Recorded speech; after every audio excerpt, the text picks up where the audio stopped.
Good evening, this is BelGeode and we are back with some Microsoft Flight Simulator X Steam Edition, the Vietnam era. Alright, so the last time you saw me here in Nam, I was in the little brother to this aircraft, who you can see just to my right, the A7 Corsair. Today, we are going to be flying the bigger brother, the F-8 Crusader, and this is a freeware provided by AlphaSim and available on Riku.com. I'll have the links below. Okay, so to start with, we want to go ahead and get this bad boy fired up here. As you can see, we are on the back of CVE-128, which is the Forrestal, which actually was in Vietnam for a great length of time over at Yankee Station. I couldn't find the exact location of Yankee Station, but truth be told, I didn't try hard enough. So we are relatively close to where I think it is, which is just to the east in the ocean from Da Nang. So we're actually going to be doing a standard cap here, and we are going to be overflying the Da Nang area just to make sure that everything's, kosher. Alright, we are in the process of starting up. As you can see, this is one of AlphaSim/Vertavia's earlier models, so the cockpit is not perfect, but look at the texture on that seat cushion. Oh my god, I can't ask for a better seat cushion. Alright, let's go ahead and see if we can get this bird in the air. Now that the engines are up and running, I will be checking the flight control surfaces here. So let's see. Rudder checks here. Go through my aileron checks. And we'll also want to do some elevator checks as well. Alright, everything checks out. Now we're going to get to Cat 3. As you can see, I've got some AI ships around here. I'm going to talk about those in a later episode. One of the most important things here, we've got a closed canopy.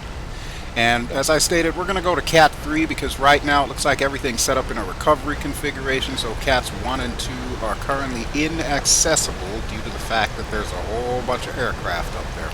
Not to worry though, we can definitely take off in Cat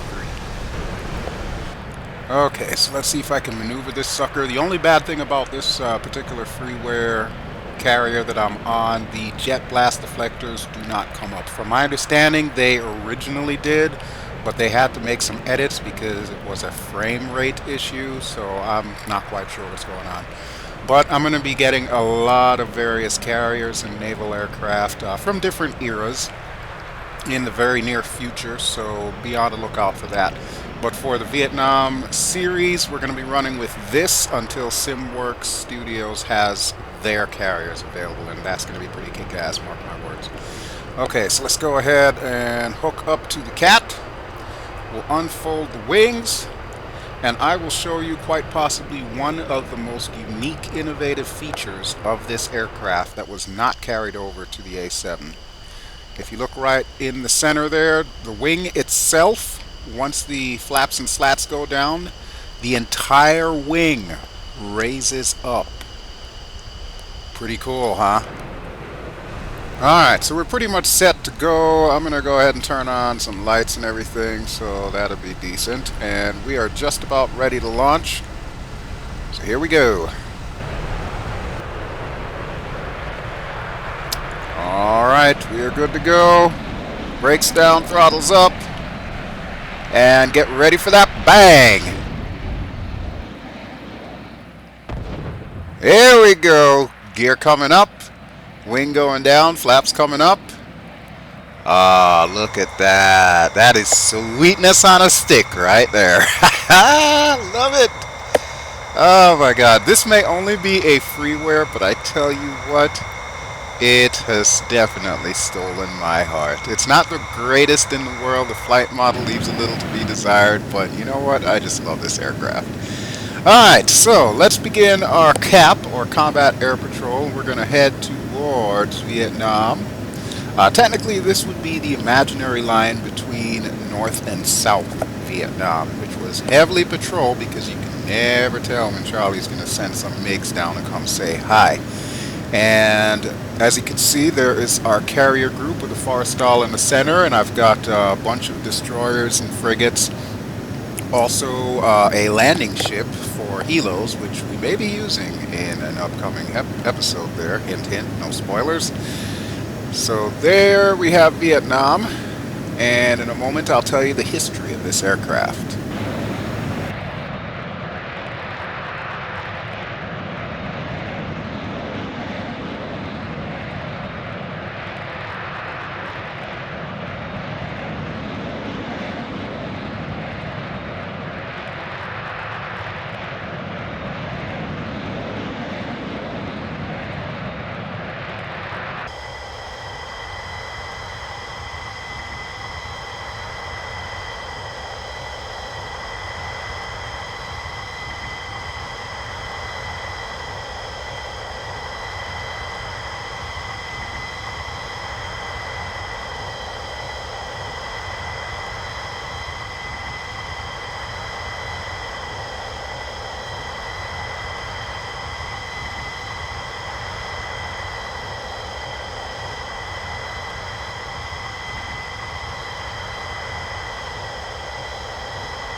Okay, so the F-8 Crusader was created by Vought, the same company that created the Corsair from World War II, as well as the Corsair that we flew in a previous episode and you just saw on the deck of the Forrestal there.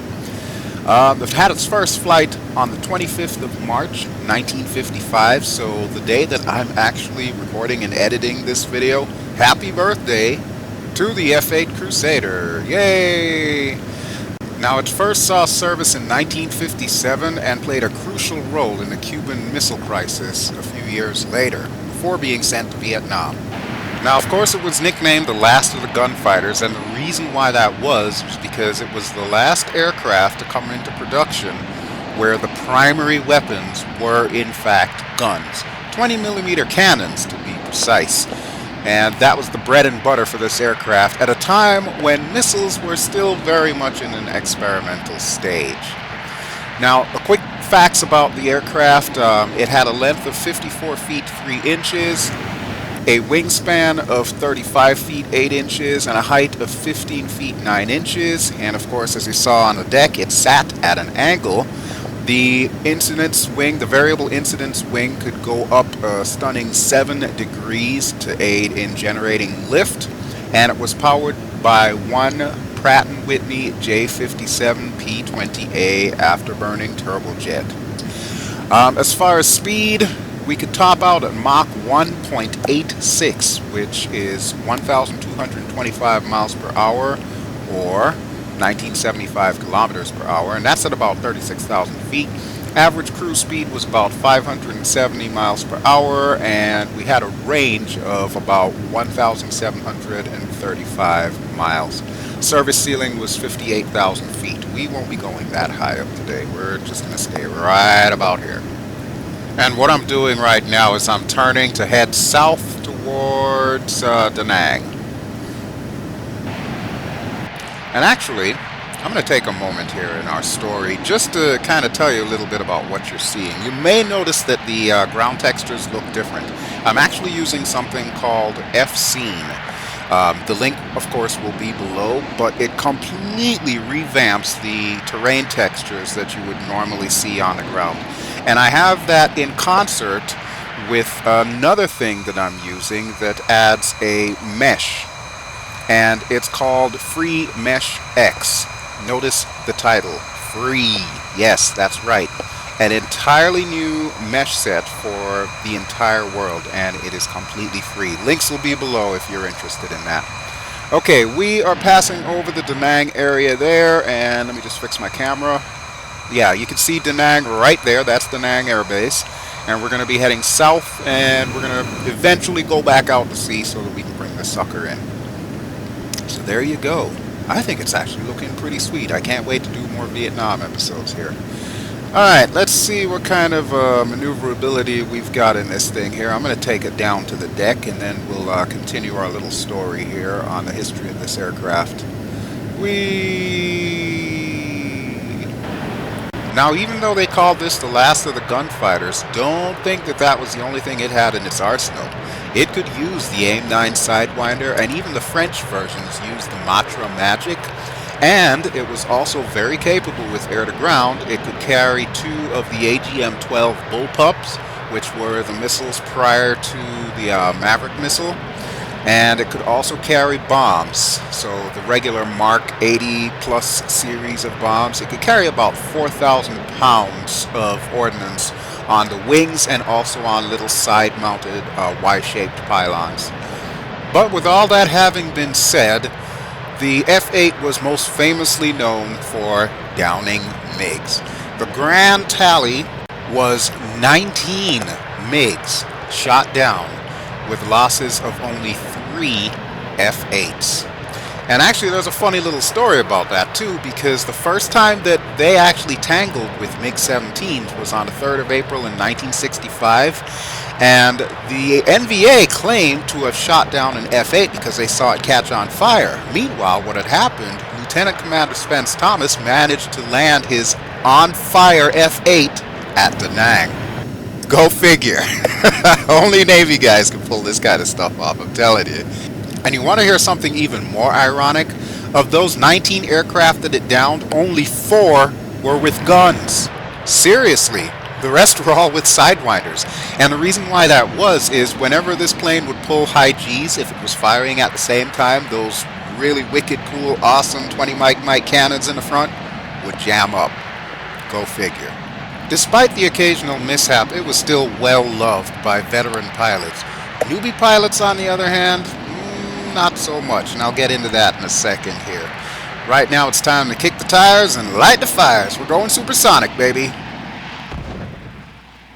Oh yeah, now let's see what we can do with this aircraft.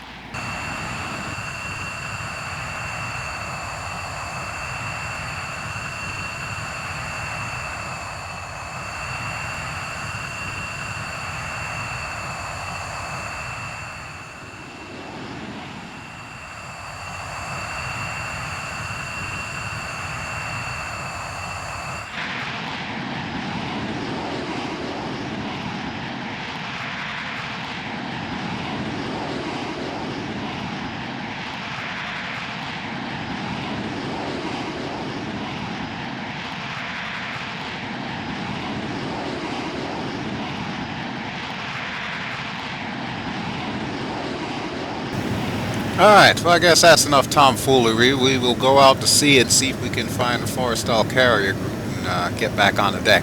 Now, I mentioned earlier briefly that newbie pilots were not huge fans of this aircraft. Why was that? Well, the Crusader was not a very easy aircraft to fly. It was very unforgiving in carrier landings, where it suffered from a yaw instability. Not to mention that nose carriage that's higher than the rear carriage there. That thing was a castering nose wheel, so steering it around the deck was a nightmare, shall we say. Basically, in order to bring this sucker down, carriers had to steam at full speed. And remember, the vast majority of carriers at that period in time were not nuclear powered. So they were belching out all of this black smoke all over the place that not only would that go in the air, but it's also obscuring the deck that you're trying to land on. So of course the landing signal officers, who are always located on the port side of the back of the deck, at the stern of the ship, you know, they would have to radio to these guys, okay, left, right, just so they could actually come in. So the plane developed another unsavory nickname as the Ensign Killer.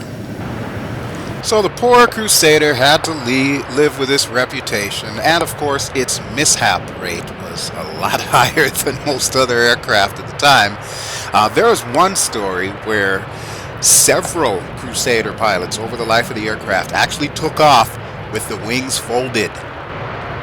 Don't ask me how they managed to stay airborne. That was one of the most remarkable things about this aircraft, is even with the wings folding, there was still enough of a lifting area that this sucker could actually fly.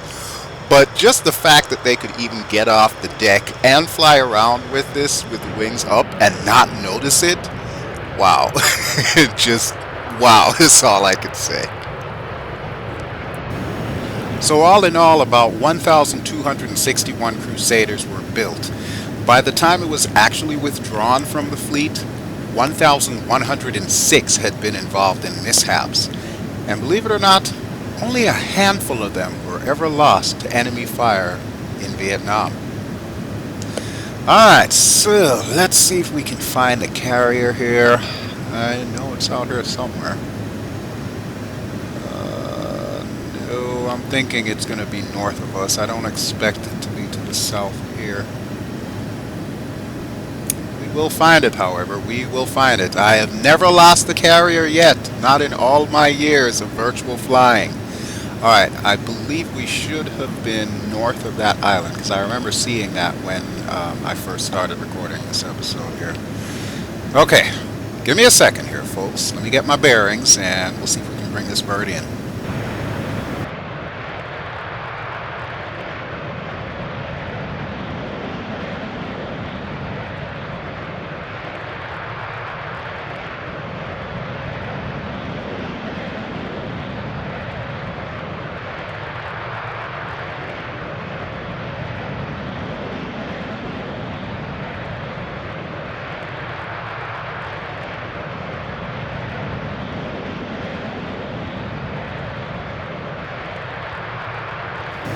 Alright, it's got to be in this direction somewhere. Oh wait, is that it? I think I see it up ahead.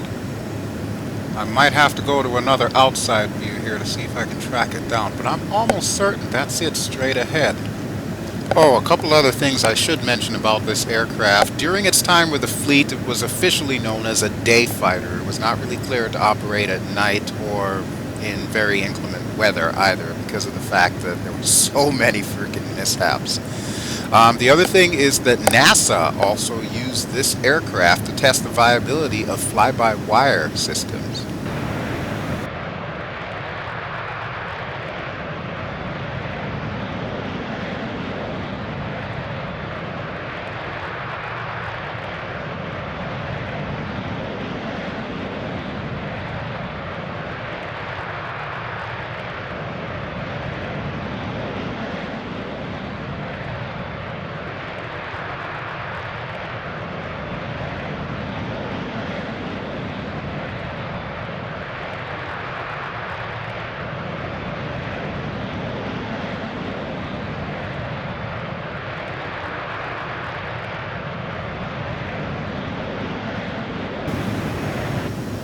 And just so you're aware, truth be told, this aircraft never actually flew from the Forrestal.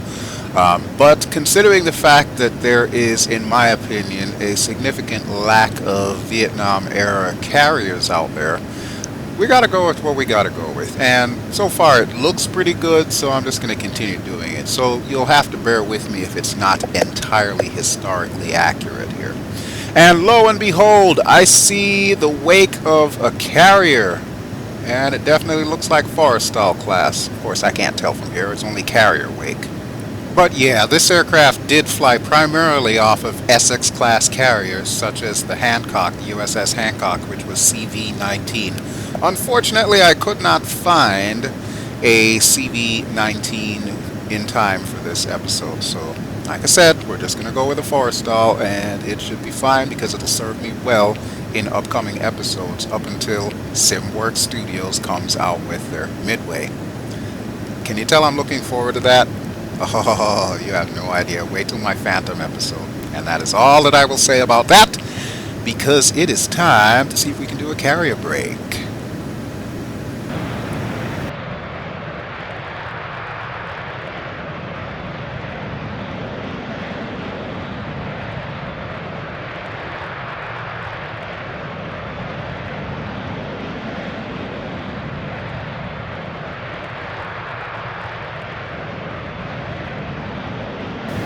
With 10,700 pounds of thrust on this bird, I am actually looking forward to doing a carrier break here.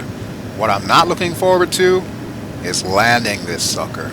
Folks, I agonize to try and see if I can get the best possible camera angles for this, including a nice landing gear cam. But because of the angle that this plane actually sits, it did not work quite so well. So landing this thing is going to get really interesting, and I'm going to chalk it up to this is exactly the kind of experience that the real-life pilots would have had in Vietnam. So if my landing is crappy, that's my story, and I'm sticking to it.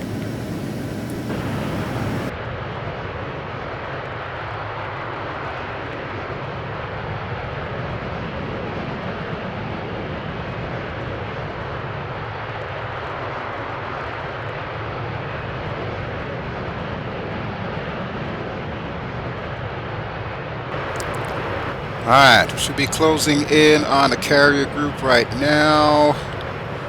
And as I get a little bit closer, I'm going to go ahead and drop the tail hook here.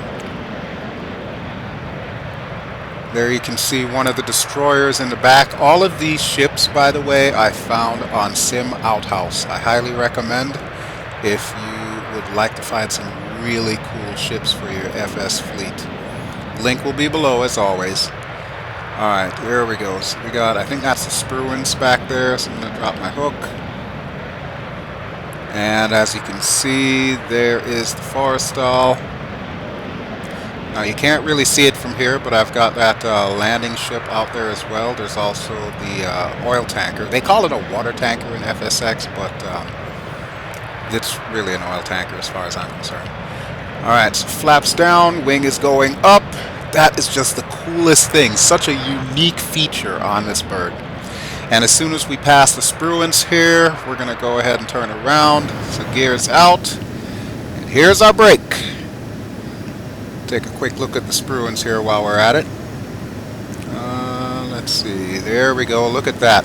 High quality. I'm going to be doing a few helicopter episodes in addition to this, just so you can see these ships up close and personal, because they have to be seen to be believed. Alright, let's see. I'd set my heading bug to about 34, so I want the reciprocal of that. Or I could just go by, you know, what the Mooseburger down there is doing. So let's check that. Okay, we should be just about parallel. Yep, we are abeam the Forrestal. Alright, good deal. Just have to keep our speed low. Now, I am deliberately higher than normal. Normally, you're supposed to come in at about 800 feet when you're doing like a Case 1 approach. I am a little bit above that, and that is deliberate, and you will find out why in a second here. Let's just say I've taken a page out of my good buddy Flight Sim Guy's flight handbook. Come in high. Alright, here we go. We're going to do our brake. One of these days I'll actually get a working track IR again. Face track no IR is still no joy. My webcam was fixed, but now face track no IR is not recognizing it at all, so I have no clue what the hell to do anymore. Alright, it says we're coming in a little fast, but that's okay. You should see on the airspeed indicator, which is third column from the left, second one down, we are just about at the correct speed, which is roughly about 170 knots. Alright, what I'm going to do here is I'm going to toggle between interior and exterior views to make sure that I've got a good track on this here. And we got one shot to do this with. Okay, this is going to be bad. I can tell you that from the start because I can't see anything except the wake. Oh boy. I might have to do a quick glance inside just to make sure I'm lined up. I did get a glimpse at the meatball there. It says we're looking decent. Yes, we are looking decent. Okay, let's bring her in. Here we go. Oh, crap, we're not lined up. Whoa, whoa, whoa, whoa, whoa, whoa. Okay. That's what happens when you're not lined up, folks. What did I say? This is exactly the kind of thing that real-world Crusader pilots had to go through. So you know what? We'll just add it to a list of mishaps. Alright, folks, but I am down. So the hook is up, the wing is down, the flaps are up, and we're going to fold up the wings here. I'll try not to take off like this in the future. And I've got a lot more Vietnam episodes coming up. I've just been a recording fool here, so you will be seeing a hell of a lot more, including some of my absolute favorite jets and helos over the years. Alright, but first let's see if we can park this sucker somewhere. I think I can make a UE here. Those phantoms are looking awful close. Yes, I think I can do this. Alright. So we're going to head to the stern, and we're going to park over by the JBD for cap number 4. JBD, of course, stands for Jet Blast Deflector. So we'll put the two brothers together. You've got the A7 over there on the left, and you got the F8 on the right. I don't even remember what wire I trapped on that one, so if you manage to be the eagle-eyed ones in the audience and figure out which wire I actually trapped on, please let me know in the comments. I appreciate that. In the meantime, if you have enjoyed this video, as always, please feel free to give me a like. If you have not yet subscribed or you're new to the channel, feel free to subscribe. That way you'll get notifications as to when I put these suckers online. Don't be shy. Feel free to comment as well. Unless your comment is really inappropriate, I will usually respond to it. And if you look off to the starboard side, you will see the Evans. That is a landing ship that can handle like helicopters and so on. I will be showcasing that in a later episode. In fact, I might go through and just showcase all these ships because I really think that they need their own separate episode. But that'll be coming in the future. For now, we're going to go ahead and turn everything off, and I'm going to thank you all for watching. As always, I appreciate your support. I'll be back with another FSX episode really soon. Until then, ciao!